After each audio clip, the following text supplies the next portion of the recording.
President Mahmoud Abbas has called on Hamas to lay down arms and hand the running of Gaza to its Palestinian Authority. Abbas was speaking at a leadership council where he is expected to name a successor amid pressure from Western and Arab powers concerned about the Palestinian Authority's ability to play a viable long-term role in peace efforts.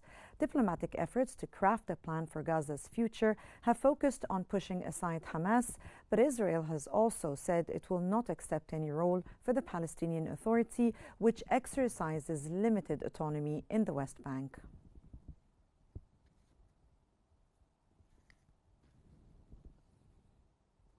The foreign ministers of Germany, France, and Britain have issued a joint statement urging Israel to allow unrestricted passage of humanitarian aid to Gaza in accordance with the international law.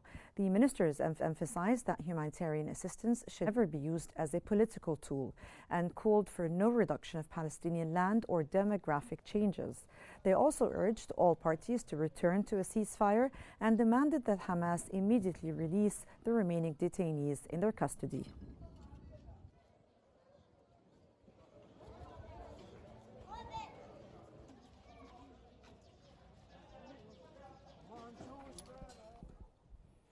Israeli Finance Minister Smotrich has criticized Israeli Prime Minister Benjamin Netanyahu following a government meeting regarding humanitarian aid in Gaza. He threatened to resign, stating that the Prime Minister should not impose political policy on the army as per their description.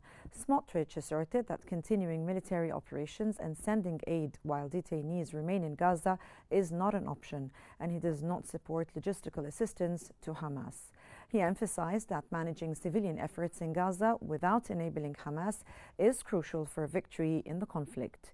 He expressed his concerns over the past year and criticized Netanyahu for not enforcing this policy within the military. Israeli Prime Minister Benjamin Netanyahu has arrived at the Tel Aviv District Court to testify in his long-running corruption trial. The Israeli Prime Minister has continuously denied any wrongdoing and has pleaded not guilty. Netanyahu is on trial over a separate series of corruption charges, which he denies. He appears weekly in a Tel Aviv court to testify in the 2019 indictment in 3 cases involving gifts from millionaire friends and allegedly seeking regulatory favors for media tycoons in return for favorable news coverage.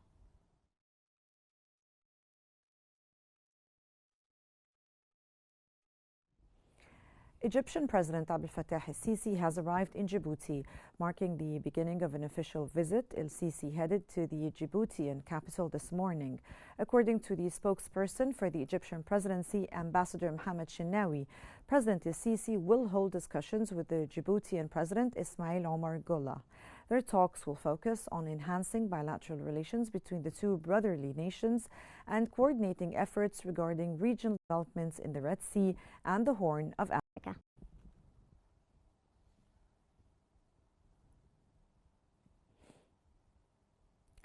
Jordanian authorities have outlawed the Muslim Brotherhood and confiscated its assets after members of the group were found to be linked to a sabotage plot.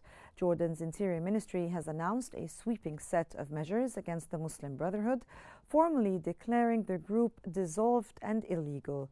This announcement follows the arrest of 16 members of the Muslim Brotherhood last week, an operation that the Jordanian authorities say exposed plans to disrupt security and stability.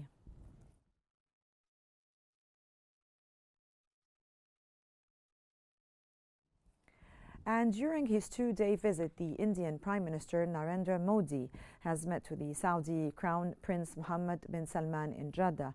The two leaders discussed expanding bilateral cooperation, focusing on joint ventures in refinery and petrochemical sectors.